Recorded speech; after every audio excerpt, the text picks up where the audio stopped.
الشيطان الرجيم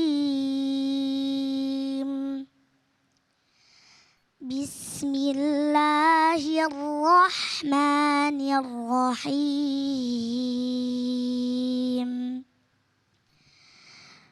وإذ قال ربك للملائكة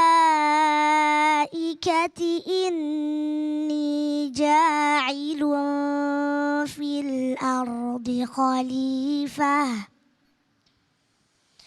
قالوا أتجعل فيها من يفسد فيها ويسفك الدماء ونحن نسبح بحمدك ونقدس لك قال إني أعلم ما لا تعلمون صدق الله العظيم.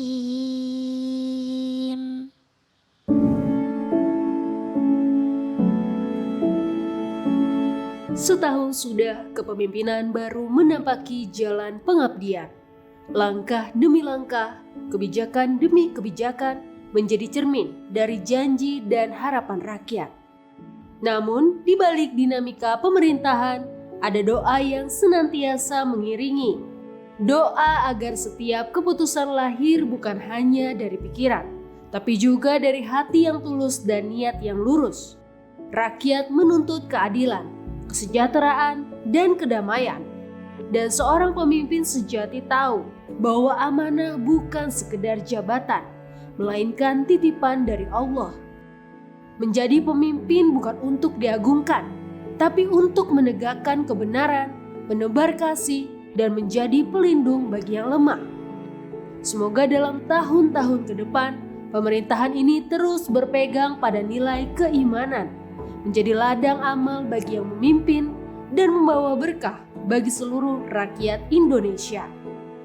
Karena sebaik-baiknya kekuasaan adalah yang menunduk di hadapan Tuhan, dan sekuat-kuatnya pemimpin adalah yang bersujud dalam keikhlasan. Assalamualaikum warahmatullahi wabarakatuh.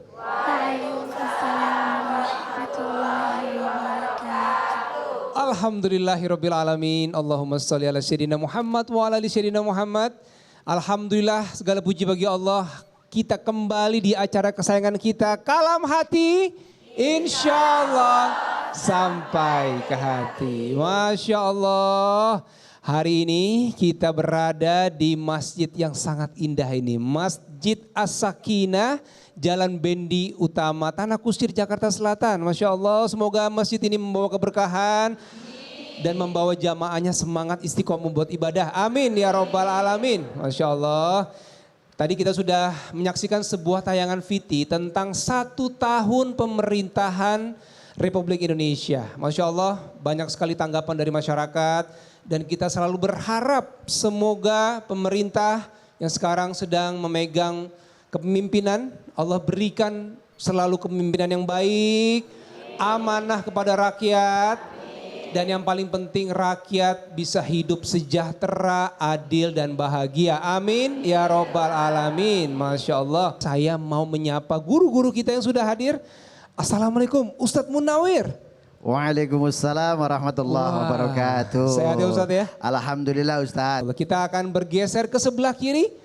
Ada Abi Pantun Ustadz Taufikur Rahman. Assalamualaikum Ustadz. Waalaikumsalam warahmatullahi wabarakatuh. Waduh. Metik tomat yang ada di taman. Cakep. Buat semur dan soto kaki. Cakep. Salam hormat dari saya Al-Fakir Taufikur Rahman. Cakep. Semoga semua keluarga besar Kalam Hati panjang umur, murah rezeki. Amin ya Rabbal Alamin. Yang di ujung sana ada Bunda Yati. Assalamualaikum Bunda. Waalaikumsalam warahmatullahi wabarakatuh. Najwa. Assalamualaikum.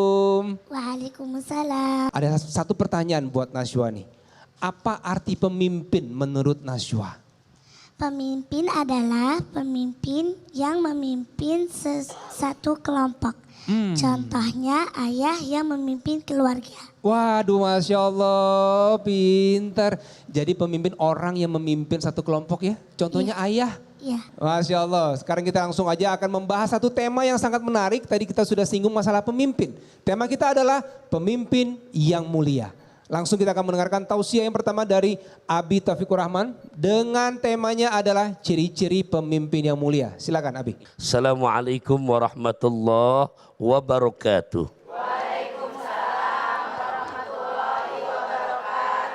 Hamdan wa syukran lillah, salatan wa salaman daimaini ala rasulillah, sayyidina wa maulana Muhammad ibn Abdillah, la haula wa la quwata illa billah. Ya, jadi kriteria dalam memilih pemimpin, tadi Ananda Naswa sudah membacakan firman Allah, surat yang kedua, yaitu Al-Baqarah, juz pertama ayat ke-30. Dan Ananda Naswa udah hafal 15 juz. Boleh saya mantun dulu boleh? Dari Keranji langsung ke Pelumpang. Melihat Bajar ada markisah.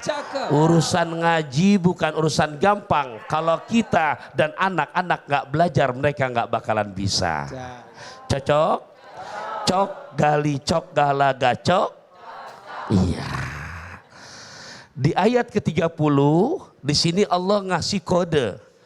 Di mana kriteria pemimpin yang mulia, Allah ngasih informasi kepada makhluk yang diciptakan udah lebih dulu, terutama malaikat. Aku akan menjadikan pemimpin di muka bumi.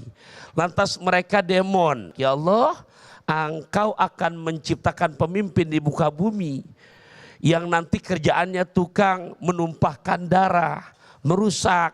Memang kalau yang kita lihat pemimpin yang zalim begitu Mas Dudi. Disuruh urus laut, jadi bajak laut. Disuruh ngurus hutan, jadi orang hutan. Tuh bahasa guru saya, almarhum Kiai Haji Yen MZ, masih terkenang. Ya, singkat kata, lihat jawaban Allah. Inni a'lamu ma la ta'lamun. Inti diam semua malaikat, kata Gusti Allah, aneh lebih tahu apa yang kamu nggak tahu. Nah, gimana kriterianya? Di ayat ke-31 Allah gambarkan. Di sini ayat mengajarkan bahwasanya kriteria yang pertama, makanya dalam pimpinan apapun, terutama pemerintah yang jangkauannya luas, yang pengaruhnya luar biasa, bukan memimpin rumah tangga, tapi Sabang sampai Merauke. Ya, yang pertama kriterianya harus diterima a'lamuhum, yang paling alim secara kriteria ilmunya. Ini dalam urusan apapun, kalau yang namanya nggak ada ilmunya berantakan. Bu, Ibu, sholat kalau orang imamnya berilmu nyaman. Nggak ada ilmunya, ternyata lagi sujud, punten, ya dia buang angin, lagi sujud. Ini kejadian, saya nggak perlu temputin tempatnya di mana. Makmum di belakang banyak orang Jakarta tuh, di daerah Bandung dulu kejadiannya tuh. Iya, mana 2 bus saya bawa jamaah tuh. Imamnya lagi sujud buang angin. Dia nggak pikirin makmum lagi sujud, dia keluar. Bagaimanakah nasib makmumnya? Sujud aja. Ini pentingnya ilmu.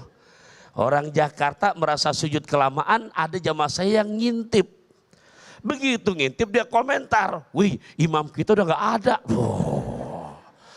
Kalau imamnya ada ilmunya nggak akan begini. Kenapa? Ada aturan mainnya. Di saat keluar walaupun batal harus keluar. Ini pentingnya adalah ilmu. Kalau saya sederhanakan, boleh saya pakai pantun boleh?